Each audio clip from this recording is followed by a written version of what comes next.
The Toronto Blue Jays are fully immersed in the Shohei Ohtani sweepstakes, but what if they don't get the Japanese superstar? What's the backup? What are the contingency plans for Ross Atkins and company when it comes to filling those holes that Shohei Ohtani would have ultimately filled? So we're going to break that down and much more in this episode of Jays Digest.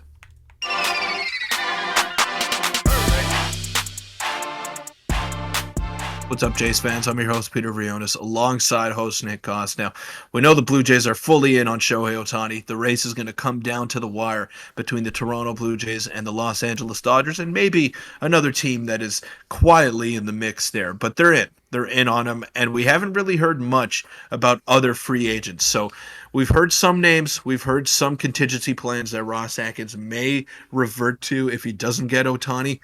But Nick, it seems to be Ohtani or bust right now with Juan Soto seemingly on his way to the New York Yankees. But there are some good options on the free agent market that could act as complementary pieces and on the trade market as well. So we'll break that down. Yeah, a lot of different reports. But before we dig into that, a quick reminder, hit the subscribe button. We're on the road to 11,000. About 70% of you guys aren't subscribed. So if you aren't, scroll down and see, and make sure to hit that button. All right, we have two different reports to cover today. We're going to take a break from the Ohtani stuff for one video at the very least until maybe it happens. So the Jays are reportedly interested in Isaac Peredes of the Tampa Bay Rays now.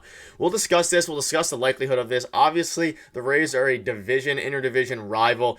I don't know how likely it is they do trade with the Blue Jays, but according to MLB trade rumors, the Mariners and Blue Jays are interested in pursuing Isaac Peredes. Now, he is not a free agent. It would require a trade.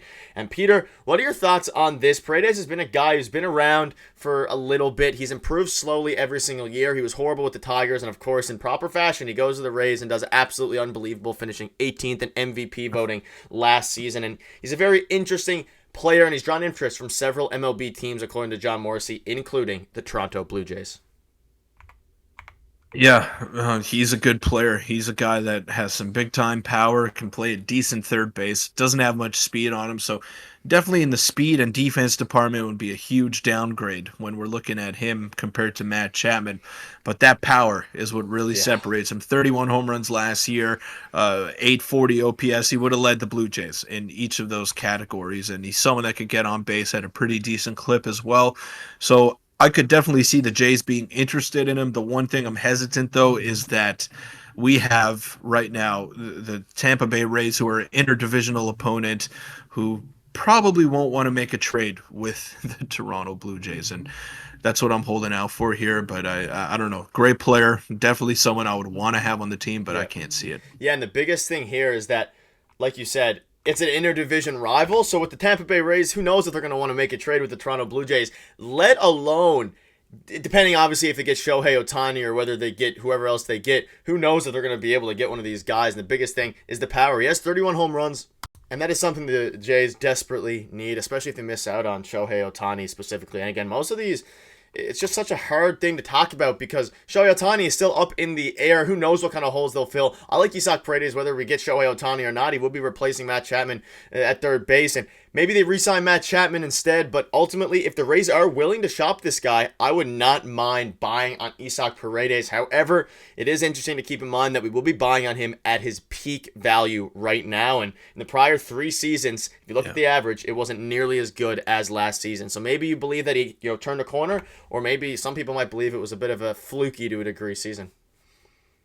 Yeah, well, another way you could look at it is that he's 24 years old, going on 25, and maybe this is the player that he is. He pulls the ball at a very high rate. He's a dead pull hitter, something that the Blue Jays would also be welcoming with open arms because they don't have many of those on their team. And he has big time power, 24 years old. I mean, he hasn't hit his peak. I would argue and say that this is just the beginning. He's just starting to scratch the surface as a player. But you looked at those trade partners there, the Blue Jays and the Mariners were the ones that were mentioned. And I like the Mariners as a fit because obviously they traded away Eugenio Suarez to the Arizona Diamondbacks. So there's an opening there for third base as well. And that's why they're drawing interest. And Maybe they're going to be looking to add on the free agent market. Maybe they're going to be in on Matt Chapman, Heimer Candelario. You never know. But the Mariners are definitely a team or a destination that makes sense for Isaac Peredes because they need some of that power back that they just lost from Suarez, and probably going to cost them a lot less too. I'm sure he's got like what 4 years left of control or three Yeah, years like left three. of control. So it's going to cost a lot. It's going to cost a lot to get Isaac Paredes away from the Tampa Bay Rays because maybe he has hit his peak as a player, but if he's a perennial 25, 30 home run guy in the hot corner with 3 years of control at 25 years of age, it's going to cost a lot on the open market. Yeah, and there's also the side of if you're trading with the Rays, you're always worried that whoever you give back will turn into a perennial all-star. But speaking of some guys who could help the Blue Jays, specifically Jorge Soler, we had an interesting piece of information drop yesterday in the midst of the Shohei Ohtani drama, I guess we can call it at this point.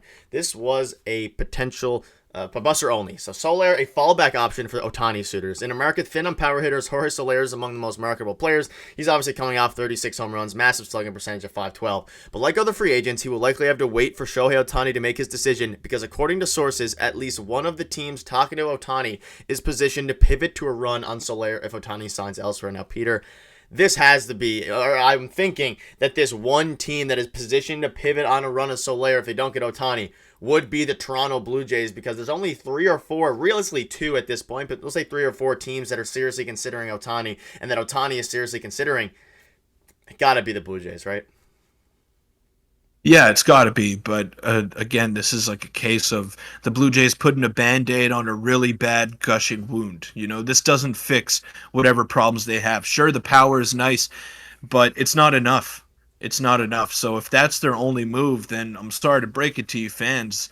We're going to be in trouble at the end of next season, and we're probably going to be talking about another early playoff exit for this Blue Jays team that was going through another disappointing season. Jorge Soler is not enough to move the needle. He's a good player, a good complementary piece, and if he's hitting fifth or sixth for you, then I'm all for it. But if he has to be in the meat of your order and he's one guy that you're relying upon to be your main guy, like in that three spot, I just can't see that working out for the Blue Jays. So it's good to have some backup plans, but in that case, if you do have to pivot to just one other piece, then you have to make a slew of other moves. I'm talking about like getting Soler plus plus plus, and I don't know if the Jays are willing to do that. I think it's really Ohtani or bust right now. Yeah, and looking at Soler's stats here, we can see. I mean, you mentioned it. I like Soler as a player. I like him as a piece for this Blue Jays team, but I don't think he will be enough if they just get him. He's coming off a season. You can see the stats here: 36 home runs, 75 RBIs, and 853 OPS. But you also have some seasons where he wasn't super great, 2017. But he is a power guy. So if you add him as a complement to these other players, get Soler, get another guy if you don't get Ohtani, whether that's Bellinger, whether that's even Paredes, Candelario. If he can complement the team, I agree. As the main headlining piece that the Blue Jays get, coming from Ohtani and Soto, it would just be a disappointment. But any quick final thoughts before we wrap up? I like Soler a lot if he is an addition to, even an addition to Ohtani if we end up getting him. Yeah, I'm with you. I'm with you on that. He's got to be an additionary piece. He can't be the guy that you go after. And I'm sure that the Jays are not in that mode of thinking right now. They're fully in on Ohtani. And if they have to pivot elsewhere, if they have to overpay somewhere on the trade market to make this team significantly better, then they'll do it. But as it stands right now, I can't see that being their big move in this offseason. Yeah, and if it is, it'd be disappointing given all the Ohtani stuff. But that'll wrap up the video. If you want to check out our video from yesterday, click on your screen right now and let us know down below if you'd be happy with Paredes or Soler. Thank you guys for watching. See you tomorrow.